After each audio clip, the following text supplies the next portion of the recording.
અને મેલડી કે મારો ખેલ હોય અને એમાં જો કોઈ કાળા માથાનો માનવી આંગળી માંડી જાય તો જગતમાં મને મેલડીને કોઈ ન માને.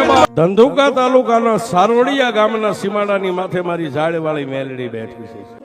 પણ એક દી રામજી નામનો તળબદો કોળી આ શેઠો ને ઓલો શેઠો, આ શેઠો ને ઓલો શેઠો, સૈતર વૈશાખનો તળદાળ તડકો પોતે હળ હાંકી રહ્યો છે.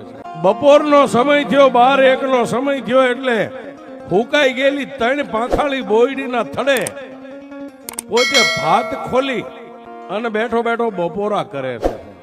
પણ એ સાહેબ ભાતની માલમાં એક રોટલો રહી ગયેલો, ગયણું હતું, ગયણાની ગાંઠું ખોલી અને એક રોટલો હતો એમાંથી 3 ટુકડા કર્યા. એક રોટલાના 3 બટકા કર્યા.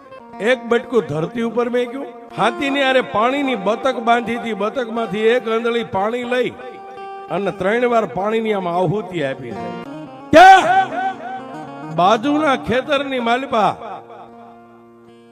કોક લોઢી કપાળો માણા, કોઈનું હારું ન જોઈ શકે એવો માણા ધીમે ધીમે ધીમે ધીમે ધીમે આવ્યો. ક્યાં આવે? ઓલો રામજી તળબદો કોળી જ્યાં ભાત ખાવા બેઠો તો ત્યાં આવી અને આમ નેજવું કર્યું. રામજીભાઈ શું કરો છો? કે ભાઈ હળ હાંકીને થાકી ગયો, બળદ હવારના જોડ્યા છે, વહેલાના થાક્યા છે, એ થોડીક વાર વિહામો લઈ લે, 2 કડબ એને પૂળા નાખ્યા, બળદ બપોરા કરી લે અને હું બપોરા કરવા બેઠો છું. ત્યારે ઓલા માણસે ખાડ ખાડ દાંત કાઢીને કીધું કે એક રોટલો છે એમાં 3 બટકા કર્યા છે, એક ધરતી ઉપર મેં કહ્યું આમાં હું તમે બપોરા કરો. પણ એ રામજીભાઈ આ હેઠે જમીન ઉપર એક બટકું મેક્યું ને એની માથે આમ 3 વાર પાણી ફરતું નાખ્યું, હું ક્યારનો જો આ શું કરો છો? કે ભાઈ પેલા મારી મેલડીને હું જમાડું છું ને પછી જમું છું. ઓહો, તમારી મેલડી આઈ જમવા આવે? કે ભાઈ નાભીથી અંતરથી હાથ કરો તો માતા તો જુનાગઢની ટૂંક ઉપર રહી આવે. હે રામજીભાઈ,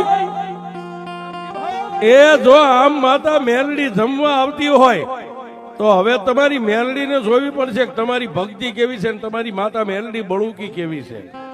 એ આ 3 પાંખાળી બોયડીના નીચે તમે બપોરા કરવા બેઠા છો, નથી સાયો. તમારી મેલડી હોય તો કહી દો આ બોયડી રહી ને અહીંયા કઈક સાયે 25 માણા બે એવો સાયો કરી દે તો હું માનું કે તમારી મેલડી છે. એટલે રામજીભાઈ બપોરાનો બટકું એક મોઢામાં ન મેક્યું, હેઠે મેકી તાણે તાજે ભરીને ઉભો થઈ ગયો અને બોયડીનું થડ હતું એને કાન જમણો રાખીને ઉભો રહ્યો. હે મેલડી, આ કાળા માથાનો માનવી એમ કે છે કે તારી મેલડી હોય તો 3 પાંખાળી બોયડી છે અને ઘટાટોપ સાયો નીચે 25 માણા બેહે એવું કાંઈક કરી દે. અને બોયડીના થડમાંથી મેલડી બોલી છે, રામજીડા, એ દુનિયાને ભરોહો હોય કે ન હોય પણ તને જો મારી માથે ભરોહો હોય ને એને સાયો જોઈ છે ને કે હા તારી બતકમાં જેટલું પાણી રહ્યું ને મેલડીનું નામ લેતો લેતો બોયડીના થડ માથે બધું પાણી પાઈ દે. એ આજ વિયો જા અને કાલ આવ, બોયડીનું થડ છે એની માથે જો ઝાલના કૂપળા નો ફોડું તો તારી બોયડીના થડમાંથી મેલડી બોલી. એટલે હાથિયારે જે પાણીની બતક ભરી હતી ને એને ધોહરા પાસેથી છોડી અને એટલું કીધું તારે મારી મેલડીને જોવી ને 5 મિનિટ ઉભો રહે. બતક આમ ઊંધી કરીને બતકમાંથી ધાર કરીને પાણીની જેમ ધારાવાળી આપે ને એમ થડ ફરતું જેટલું હતું એટલું પાણી બધું બોયડીને પાઈ દીધું. અને પછી એક રાશમાં શેઠો ઓલા માણાને લઈને વિયો ગયો ને 3 તાળી પાડીને એટલું કીધું કે 3 પાંખાળી બોયડી છે એની માથે નજર કરે મારી મેલડી તને દેખાય. ત્યાં તો સાહેબ હાથના લીલા કૂપળા ઝાડના ફોડ્યા મારી મેલડી. પણ ઓલો જે મેલડીનું પારખું કરવા આવ્યો તો લાકડી પડે એમ રામજીના પગમાં પડી ગયો. પણ જેના અંગની માલિપા મારી રામજી દુબળા માણાની મેલડી આવી છે. એ કાળા માથાના માનવી, દુનિયામાં બ્રહ્મા વિષ્ણુ મહેશ મને નથી ઓળખી શક્યા, તું મને હું ઓળખવા? પણ દાદા આજ હું રામજીડાની એક દુબળાની મેલડી તને વચન આપું છું કે આજ તો 3 કોપળા ફૂટ્યા છે પણ આગળ ઉપર કળિયુગ આવે અને જો કોઈ કાળા માથાનો માનવી મારા ઝાડનું થડ ગોતી શકે ને તો હું મેલડી ન હોય. અને આજની તારીખમાં સાહેબ, આજની તારીખમાં 3 પાંખાળી બોયડીમાંથી જેને ઝાડ બનાવી ને અત્યારે જાવ હજારો માણા થડ ગોતે, હજી ઝાડનું થડ નથી ચડતું.